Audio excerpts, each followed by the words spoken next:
Cumprimento a igreja com a graça e com a paz do Senhor Jesus. Amém?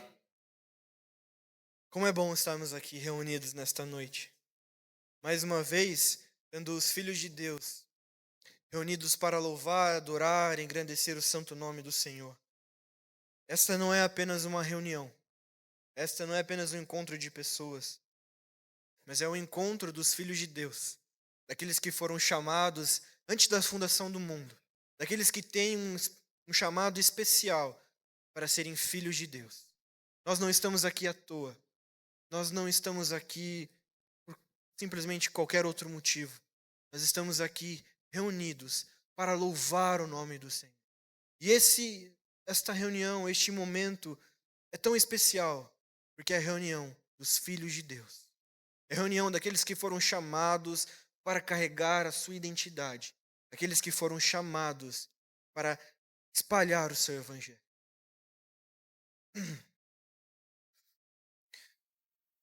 Neste mês, nós iniciamos uma série de mensagens baseada em Filipenses com o tema Saia da Prisão.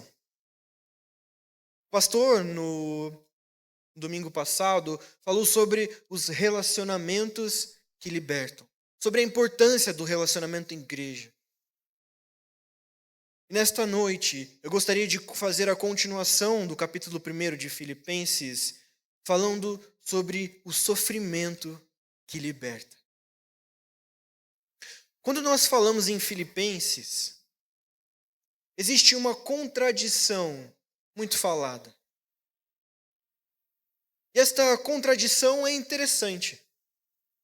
Porque se nós pensarmos, ao lermos Filipenses, nós percebemos que Filipenses é a carta de um prisioneiro. Mas um prisioneiro que fala sobre alegria e ânimo. Um prisioneiro que sofreu tanto, mas que ainda assim fala de como Deus pode fazer do mal um bem em nossas vidas.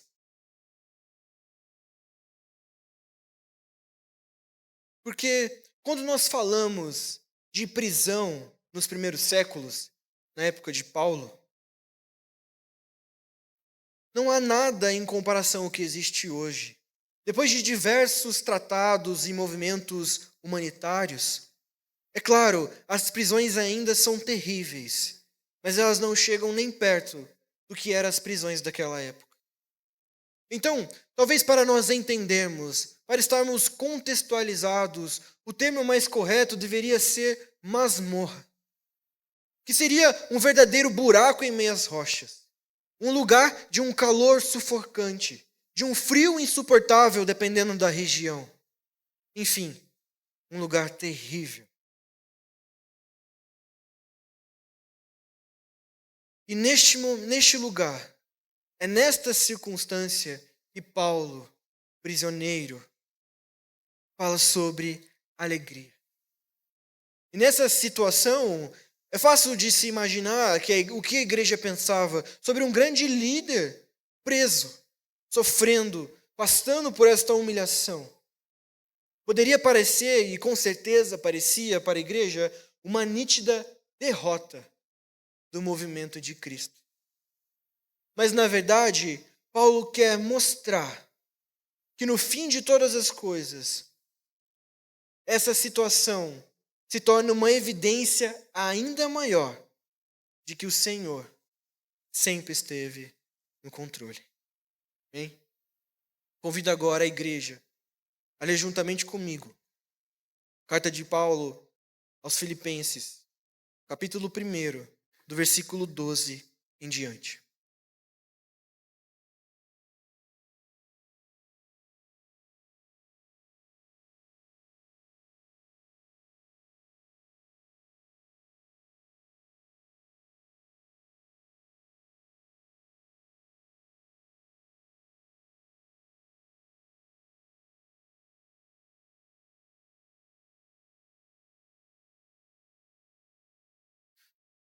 Paulo começa o versículo 12 dizendo: Quero que saibam, irmãos, que aquilo que me aconteceu tem na realidade contribuído para o progresso do Evangelho.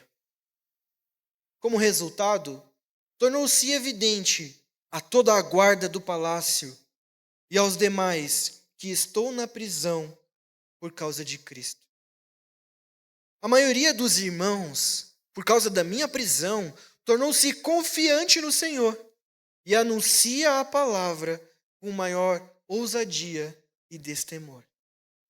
É verdade que alguns pregam Cristo por inveja e rivalidade, mas outros o fazem de boa vontade.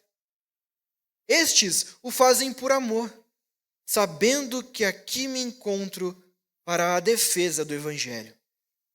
Aqueles que pregam Cristo por ambição egoísta, sem sinceridade, pensando que podem aumentar a minha aflição na prisão.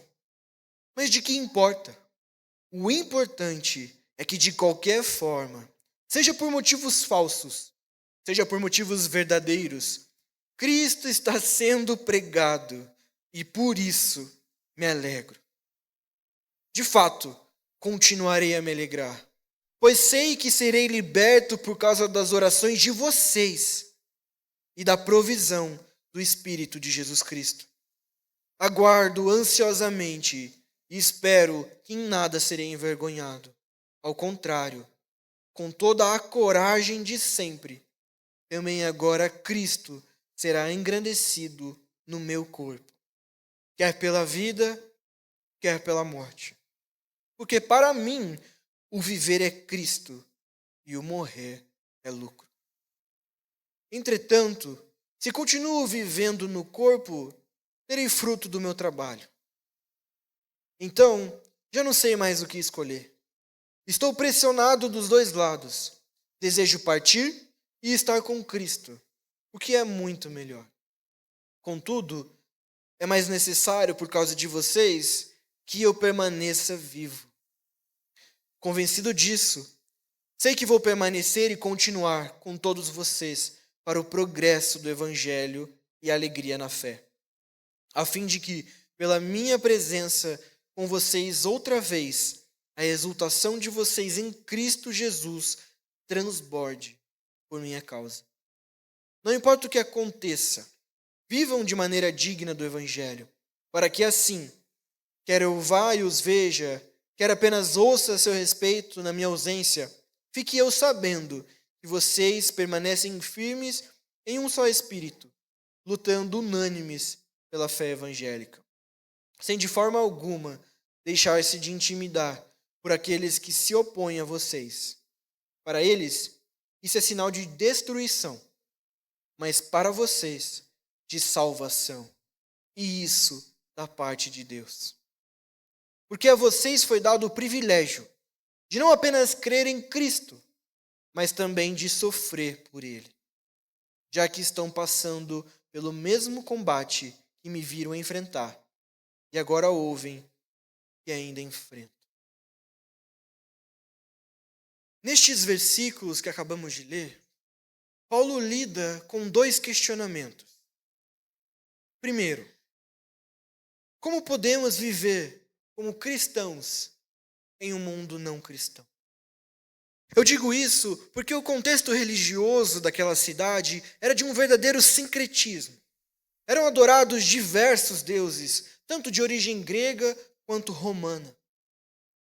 Esse sincretismo religioso pode ser atestado em Atos, no capítulo 16 e versículo 16, quando Paulo se depara com uma jovem escrava que era usada por um espírito de adivinhação. E após observar este evento, Paulo e Silas expulsam o espírito desta jovem e são condenados pelo próprio magistério público por causa do prejuízo que causaram aqueles que lucravam com as adivinhações. Segundo questionamento: que atitude devemos tomar quando as pessoas ao nosso redor são hostis à nossa fé? Paulo envia essa carta para dar ânimo aos cristãos que estão sendo perseguidos na igreja de Filipos e fortalecê-los em meio a tanta dificuldade. Mesmo que ele próprio estava sofrendo por causa da sua fé, ele escreve com alegria e mostra que o cristão deve ser fervoroso na caminhada com Cristo, quaisquer que sejam as circunstâncias. Agora eu convido a igreja, a versículo, compreendemos os ensinamentos de Paulo, refletindo, pensando nesses dois questionamentos. E entendermos como Paulo conseguiu perseverar, o que motivou Paulo a persistir, mesmo em meio a tanta dificuldade, ele ainda pôde se alegrar em. Ele diz no início do versículo 12, aquilo que me aconteceu. E eu separei alguns trechos para que nós estejamos contextualizados do que aconteceu na vida de Paulo. Para nós entendermos o impacto de suas palavras, precisamos entender o que foi aquilo que aconteceu com ele. Em primeiro lugar, Paulo inicia a sua jornada sendo perseguido em Damasco. Depois, ele é apedrejado e arrastado como morto na cidade de Listra. Depois, ele é preso e açoitado em Filipos, que é a consequência deles terem expulsado aquele espírito de adivinhação que eu comentei no início.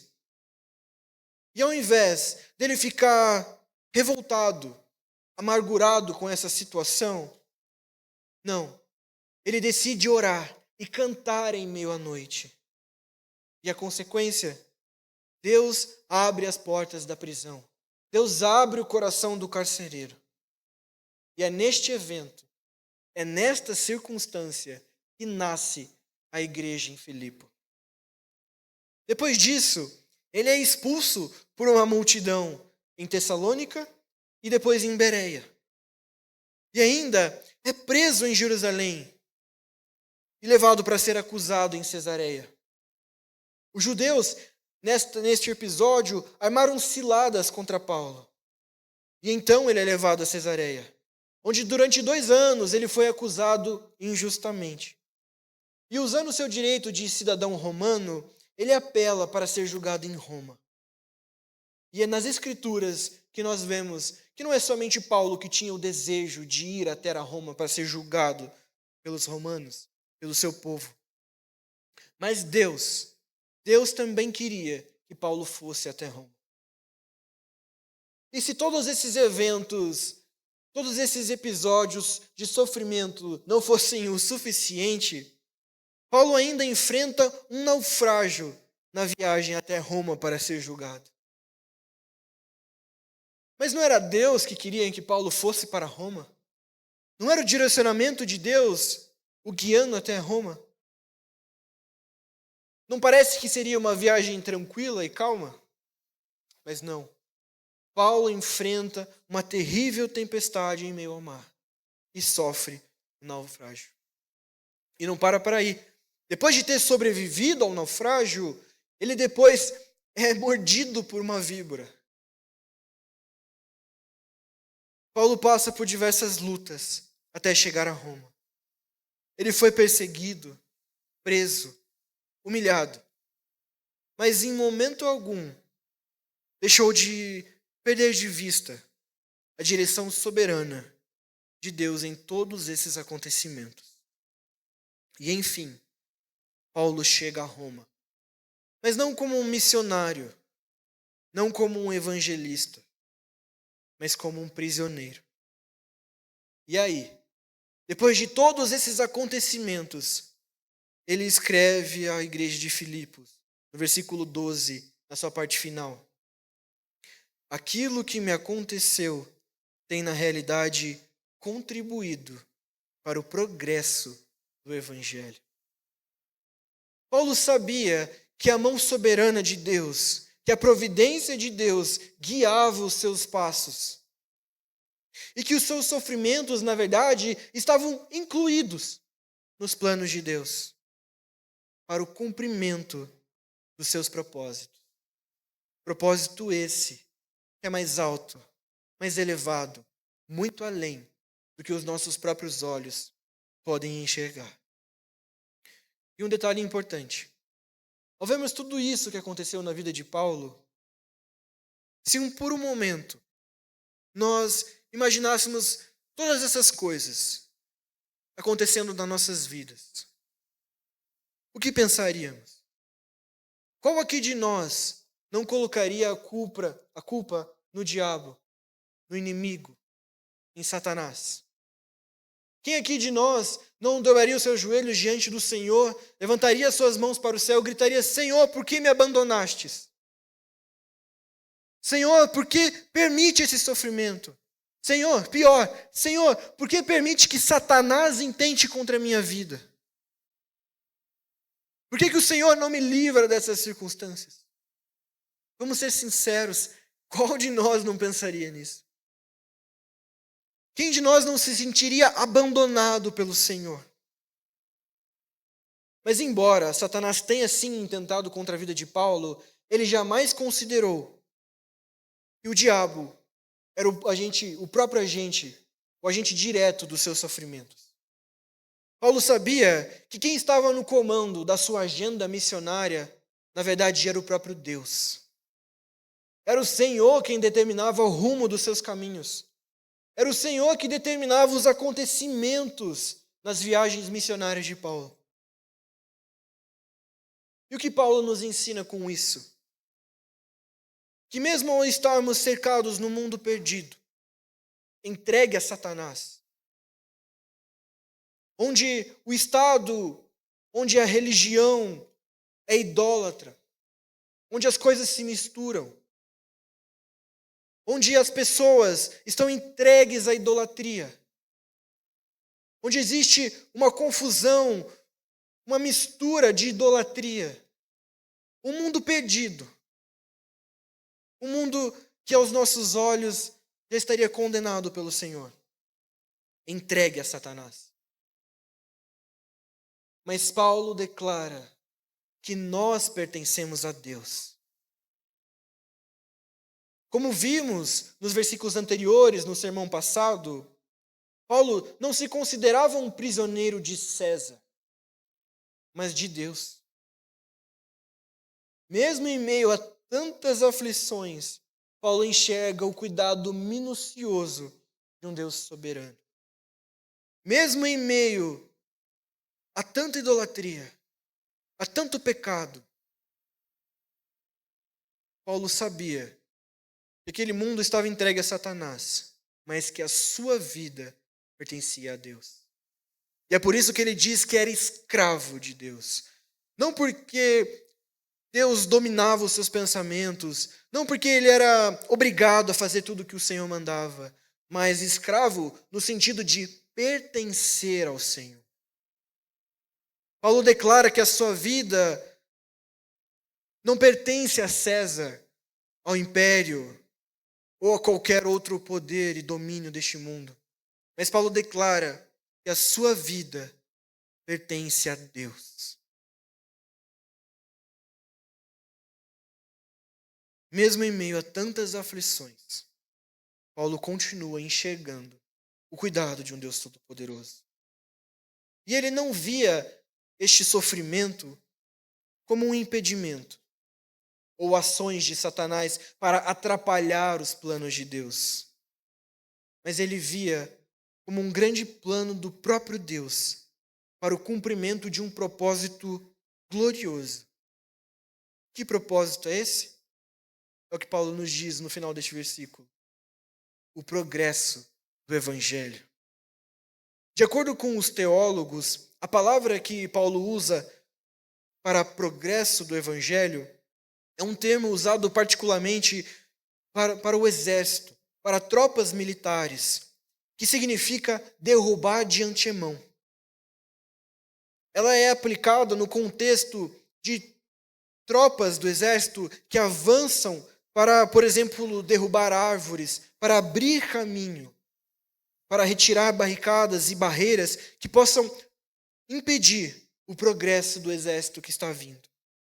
Ou seja, é um termo militar que se referia aos soldados que avançavam em frente às tropas para abrir caminho em terrenos desconhecidos. Assim, a prisão de Paulo longe de fechar portas, abre ainda mais. Longe de ser uma barreira, ela desobstrui caminhos novos, campos de trabalho que jamais seriam alcançados de outra forma. E é isso que nós vemos no versículo seguinte, agora no versículo 13, quando Paulo diz que o evangelho chega a toda a guarda do palácio e a todos os demais. A guarda do palácio, ou guarda pretoriana, era a guarda de elite. Era aquela que fazia a defesa do próprio imperador. E dia e noite, durante 2 anos, Paulo foi preso por um desses soldados. E como condenação e como consequência, ele deveria ficar preso ao próprio soldado. E esses soldados faziam revezamentos entre eles para vigiar o prisioneiro. Então, todos os dias, Paulo tinha a oportunidade de pregar a diversos soldados sobre o evangelho.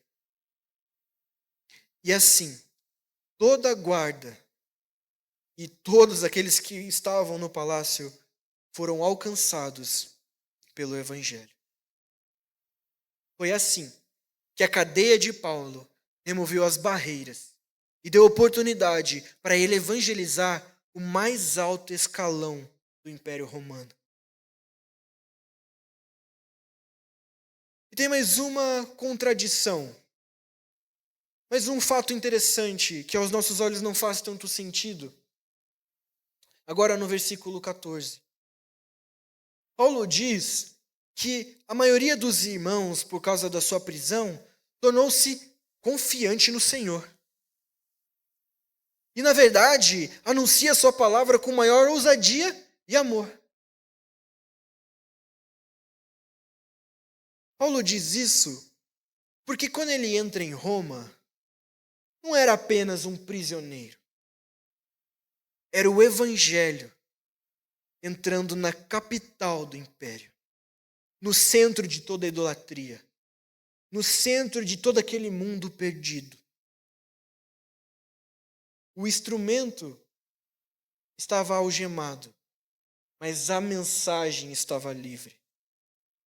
O fato de Paulo estar em cadeias levou a maioria dos crentes em Roma a um despertar espiritual e um engajamento no trabalho da pregação. Os crentes ficaram mais entusiasmados. E este é o paradoxo do evangelho. Alfred Martin diz que os crentes de Roma descobriram uma nova fonte de energia nas algemas de Paulo. Não somente o evangelho era proclamado por Paulo em seus contatos na prisão, mas os seus esforços se multiplicavam fora da prisão. As cadeias de Paulo foram um estímulo para a igreja de Roma. Bom, agora fica um pouco mais claro para nós de onde Paulo tirou toda a motivação para falar sobre alegria em meio a tanta dificuldade. Os resultados eram extraordinários. O evangelho, devemos nos lembrar, que se iniciou com uma minoria, com um povo marginalizado, que era perseguido, humilhado e morto. Esse mesmo evangelho agora está entrando no coração do Império Romano, o palácio do imperador, Roma, a capital. Mas vamos ser sinceros. É fácil pensar positivamente agora. Aqui, sentados confortáveis, longe de qualquer perseguição, sofrimento ou humilhação. Como nós podemos extrair dos ensinamentos de Paulo motivação para termos o mesmo ânimo em nossas perseguições, em nossas prisões, em nossas dificuldades pessoais e internas? Além dos resultados extraordinários do alcance do evangelho, Da onde Paulo tirou a sua motivação, o seu ânimo, a sua alegria para continuar pregando o Evangelho? É nos versículos de 15 ao 18 que Paulo fala sobre a humildade. Paulo não está construindo um reino pessoal. Ele não está lutando para a exaltação do seu nome. O que interessa a Paulo é a divulgação do Evangelho. E é por isso que ele se alegra, apesar das motivações egoístas dos pregadores que pregam o Evangelho, anunciam o Evangelho com as motivações erradas. É por isso que ele se alegra, porque na verdade é o Evangelho que está sendo pregado. E aqui nós não podemos confundir com aqueles que anunciam um falso Evangelho, aqueles que anunciam um Evangelho light, um Evangelho sem constrangimento, sem confronto. Paulo não está falando dessas pessoas. Paulo não está falando das pessoas que deturpam o Evangelho. Paulo está falando das pessoas que anunciam um Evangelho verdadeiro. Um Evangelho que transforma, que confronta. Mas ele está falando das pessoas que, apesar de pregar o Evangelho verdadeiro, ainda assim têm uma motivação egoísta. Que apesar de ser alcançado pelo Evangelho verdadeiro, ainda assim pensa no seu próprio eu. Ainda assim pensa no seu ego. E é por isso que nós podemos extrair esta mensagem, esse ensinamento de humildade desses versículos. Porque Paulo se alegra, porque ele não está preocupado na sua vida pessoal. O foco de Paulo não está em si mesmo, mas está em Cristo. O foco de Paulo está no conteúdo do Evangelho e não na motivação dos pregadores. Sua atenção não está no que as pessoas fazem com ele. A sua atenção não está no que as pessoas pensam dele. A sua atenção não está na sua saúde, no seu bem físico. Ele está preocupado com a mensagem do Evangelho. Então, mesmo que ele esteja sofrendo, passando por dificuldades e humilhações, para ele o que importa é que a mensagem está sendo divulgada. É que através do seu sofrimento, o Evangelho está progredindo, está avançando. Paulo se vê como a própria tropa de soldados que avança o caminho abrindo barreiras para que mais Evangelho venha atrás. Então Paulo não se preocupa com a sua saúde. Paulo não se preocupa com o seu ego. Paulo não se preocupa nem com o seu bem-estar. Ele se preocupa apenas com o avanço do Evangelho para a salvação das pessoas. E é nesse sentido que o sofrimento nos liberta. O sofrimento nos liberta de um sentimento egoísta. Passar por todas essas dificuldades fez com que Paulo fosse colocado por Deus no seu devido lugar, de instrumento, nas mãos de um Deus soberano. Ele é um servo que obedece o seu Senhor. E não por hierarquia, por medo. Mas Paulo percebeu que apesar de parecerem piores e tortuosos, os caminhos do Senhor são melhores que os nossos. Tem um desfecho muito melhor do que a nossa mente humana pode imaginar. É narrado em Atos que, antes do início do seu ministério, muitas vezes Paulo tentou tomar a liderança da igreja. E ele foi barrado, impedido pelo próprio Deus. Não era o momento de Paulo se tornar líder da igreja. Era momento de ele ser colocado como subordinado. Paulo queria ir para a Ásia, longe de toda a capital romana, de toda a idolatria romana, de todo aquele mundo perdido. Mas Deus não. Deus queria que ele estivesse no centro de toda a idolatria da Europa. Deus queria que ele estivesse em meio à dificuldade, em meio ao sofrimento, em meio à perseguição. E o desfecho é o melhor possível. O Evangelho, aquele que começa com minoria, aquele que começa com os marginalizados, com os pobres, agora está sendo alcançado dentro do palácio do próprio imperador, que é aquele que persegue os cristãos. O Evangelho está transformando a Europa de dentro, do núcleo do problema. Paulo entendeu que esse era um direcionamento de Deus. Por isso, com humildade, ele obedece ao Senhor. Com humildade, ele se coloca como um instrumento. É através da sua humildade que ele encontra ânimo e força. Porque ao ser humilhado, ao ser jogado no chão, ele percebeu como Deus é soberano, como Deus é todo-poderoso. E é daí que ele extrai a sua força. Paulo também extrai ânimo e força por meio da oração da igreja. Ninguém expressa tanta confiança na oração como Paulo. Ele ora pela igreja e ele implora pela oração da igreja. Ele está preso, mas ele está certo também da sua libertação por causa da oração da igreja a seu favor. É a oração daqueles que foram chamados por Deus para serem os seus filhos.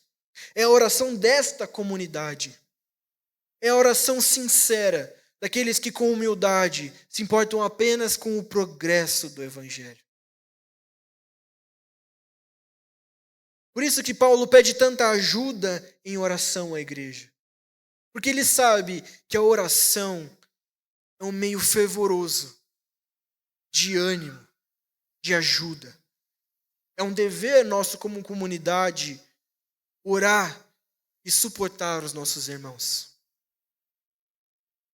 E é nesta situação, é nesta ação da igreja que Paulo extrai a sua força, o seu ânimo, e que ele pode dizer com convicção que ele será liberto.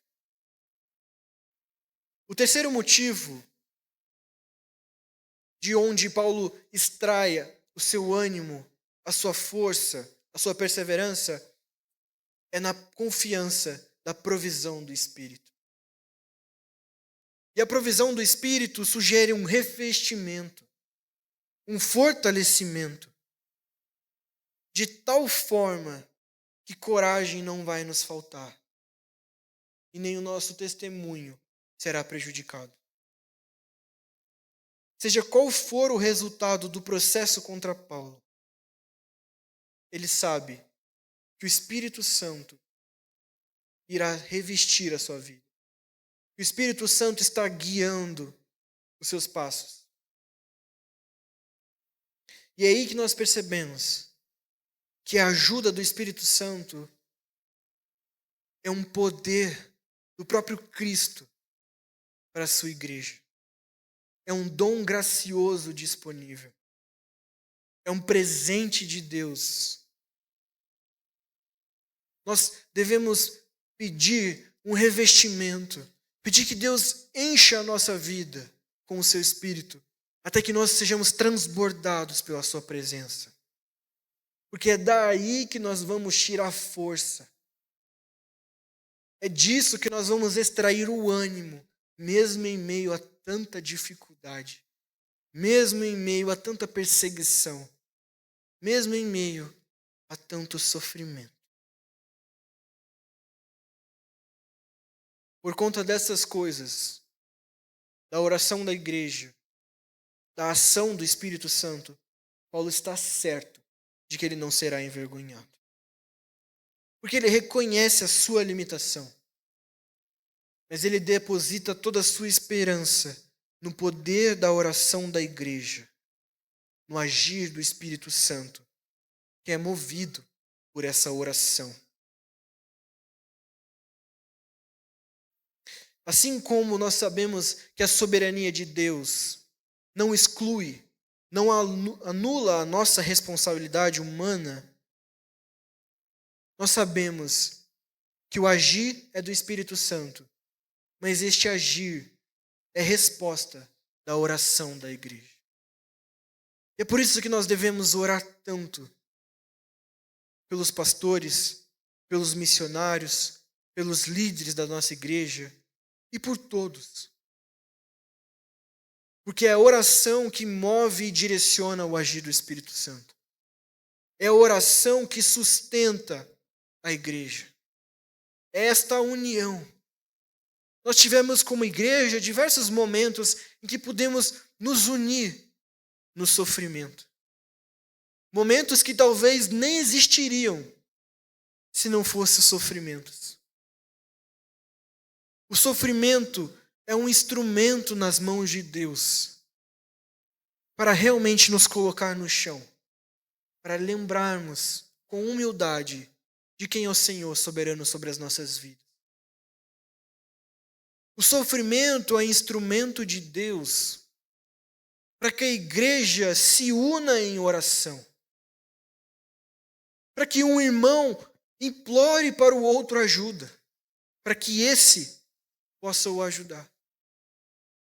É o momento que une uma igreja. O sofrimento une a igreja. E Paulo sabe que pela provisão do Espírito Santo, ele será colocado em liberdade. É daí que ele tira o seu ânimo, ele extrai a sua força, a sua esperança. E o quarto motivo que sustenta Paulo, que faz o perseverar, é o amor. O amor a Deus e o amor à igreja. Nós encontramos nos versículos 21 ao 26 o grande dilema paulino. Por amor a Deus, ele deseja a sua morte. Porque ele quer experimentar do tão aguardado encontro com a plenitude da graça, da presença de Deus que nós teremos na eternidade. Ele quer experimentar deste sentimento, depois de tanta aflição, depois de tanta perseguição. E por amor à igreja, não à instituição, não ao templo como este, mas por amor àqueles que compõem a igreja de Cristo, o corpo de Cristo, por amor às pessoas, por amor aos filhos de Deus. Ele quer viver, mesmo em meio ao sofrimento, mesmo em meio à perseguição. Ele quer continuar trabalhando em prol do progresso do Evangelho. Paulo não está pensando em si mesmo. Paulo está pensando na igreja como um todo, como comunidade. Então, é do amor a Deus que Paulo extrai a sua força. É do amor à igreja que ele extrai o ânimo para, mesmo em todas essas dificuldades que nós vimos aqui, para ainda assim falar sobre ânimo, sobre alegria. São nestes 4 ensinamentos que nós devemos pensar quando nós passamos pelos nossos sofrimentos. Devemos ser humildes, entender que o Senhor é soberano sobre nossas vidas, e que o sofrimento é um instrumento nas suas mãos para um desfecho melhor, para um final melhor do que nós imaginamos. É na oração, na própria oração, mas também no pedido de oração à igreja, nós devemos extrair a nossa força.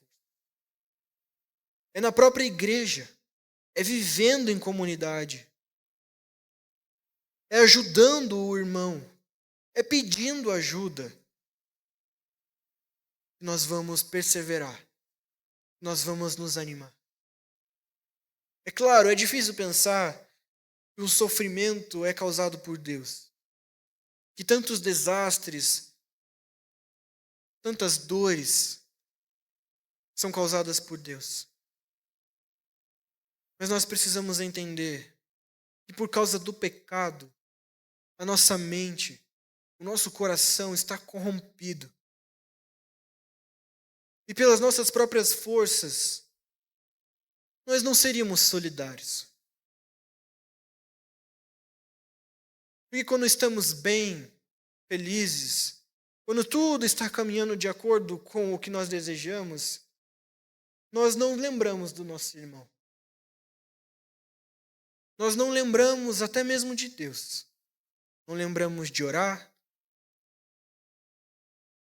Não lembramos do amor de Deus na cruz. Então é necessário que o sofrimento venha para que sejamos verdadeiramente livres, libertos desta cegueira espiritual. Porque o sofrimento nos mostra um agir, um guiar de Deus. O sofrimento nos humilha. E quando estamos no chão, nós enxergamos como Deus é tão poderoso, tão misericordioso. É isso que nós encontramos na Escritura, com a história de José, com a história de Jó, que tinha tudo. E conhecia a Deus. Ele mesmo fala, eu conheci o Senhor, mas antes do sofrimento, eu o conhecia de ouvir falar. Mas hoje, depois que eu perdi a minha família, meus amigos, o meu dinheiro, a minha saúde, agora eu o conheço livre e verdadeiramente ao Senhor. Encerrando o capítulo 1, nos versículos 27 ao 30, entendemos nas palavras de Paulo que o sofrimento está incluído no plano de Deus para a igreja. Visto que faz parte da natureza da vocação cristã, o sofrimento. Nós recebemos esse modelo do próprio Senhor, do próprio Deus encarnado, que se fez homem, sofreu e foi humilhado até a morte de cruz. A vida da igreja é um reflexo daquele que exemplificou o padrão de como devemos viver. O que aprendemos com a morte de Jesus é que devemos morrer para então viver. Desta forma, não há nada contraditório, não há paradoxo, não há dilema, não há nada absolutamente incoerente, nem inconsistente em nós, cristãos, passarmos por tanta dificuldade. Era isso que nós esperávamos. Era isso que nós deveríamos esperar. Nós somos uma comunidade perseguida, que é inserida, que é jogada em meio aos leões da idolatria, do secularismo. O próprio Deus nos colocou neste mundo para realmente confrontarmos, para realmente sermos diferentes, para sermos o sal e a luz do mundo. É para isso que nós estamos aqui, para sofrer. Porque é para isso que o nosso próprio Senhor veio ao mundo. Enquanto muitos pregam que a glória é a insígnia, é o distintivo de todo cristão, Paulo afirma que não. Que a marca distintiva de todo crente é a cruz, é o sofrimento, é a morte.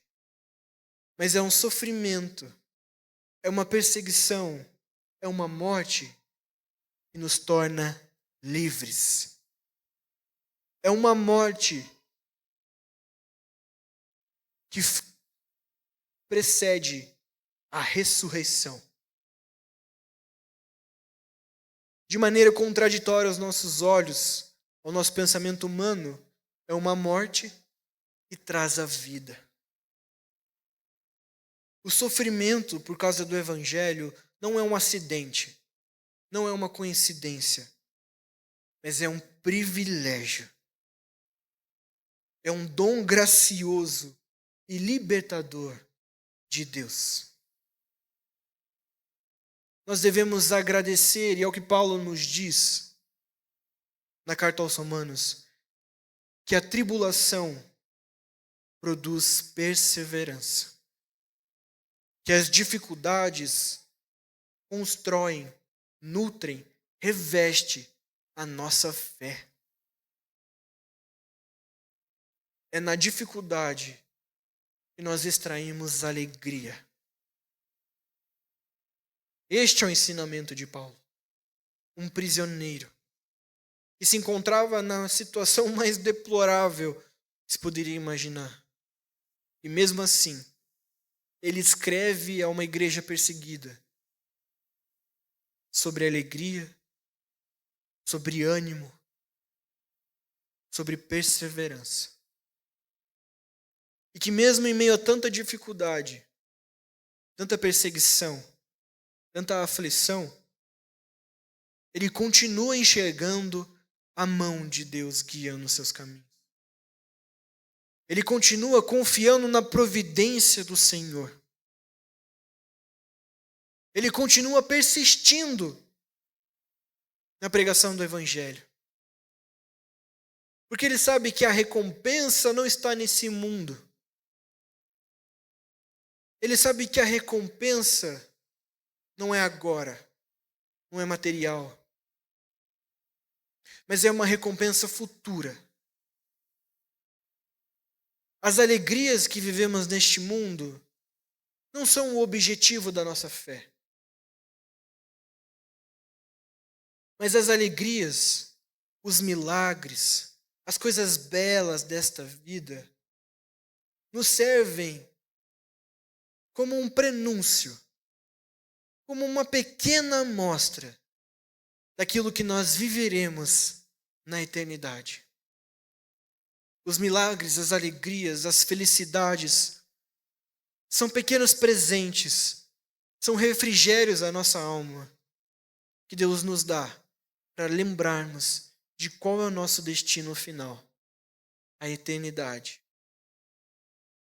Viveremos para sempre, sentindo a presença, a plenitude da graça e da glória do nosso Senhor.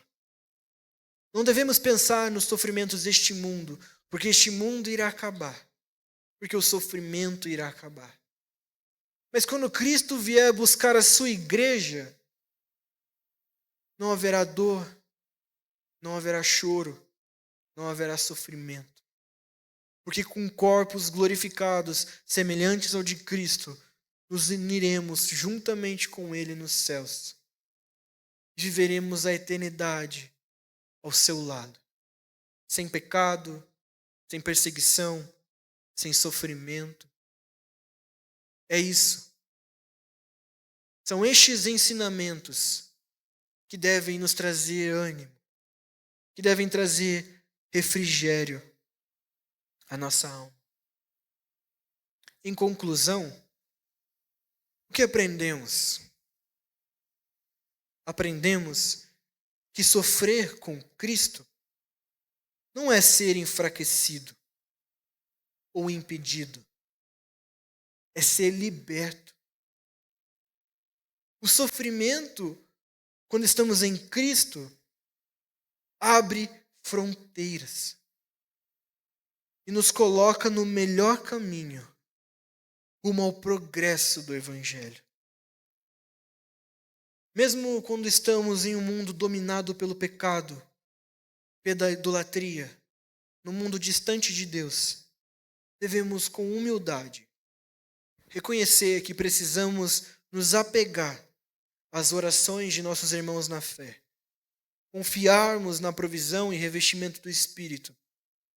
E o principal, amarmos a Deus e aos nossos irmãos acima de nossas próprias vidas, seguindo os passos de Cristo. Irmãos, mesmo em meio ao caos, Deus continua sendo soberano. Ele não perde o controle. Nós devemos nos lembrar que a esperança, na vida ou na morte, Cristo é. Cristo é em quem nós podemos confiar. Cristo é quem nos sustenta com o seu poder, por meio do seu amor. Convido a igreja a ficar de pé. E juntos, em uma só voz, cantarmos e reafirmarmos estes ensinamentos de Paulo. E que através desta canção, a mensagem extraída destes textos possam ecoar em nossos corações diariamente, para que com fé, com ânimo e alegria, possamos enfrentar as dificuldades das nossas vidas e nos lembrarmos que as prisões deste mundo, que o sofrimento, na verdade, não é um impeditivo, não vai destruir a sua vida, mas ela vai te libertar. E pode ser que esta liberdade não traga uma recompensa agora, nesta vida, uma recompensa material. Mas nós estamos certos, assim como Paulo, confiantes de que Cristo virá buscar a sua igreja e então receberemos a nossa recompensa e estarmos ao lado do nosso Senhor Jesus Cristo na sua graça, na plenitude da sua graça e do seu amor para todos sempre. Convido a igreja a orar juntamente comigo. Senhor Deus, louvado seja o teu santo nome, Senhor.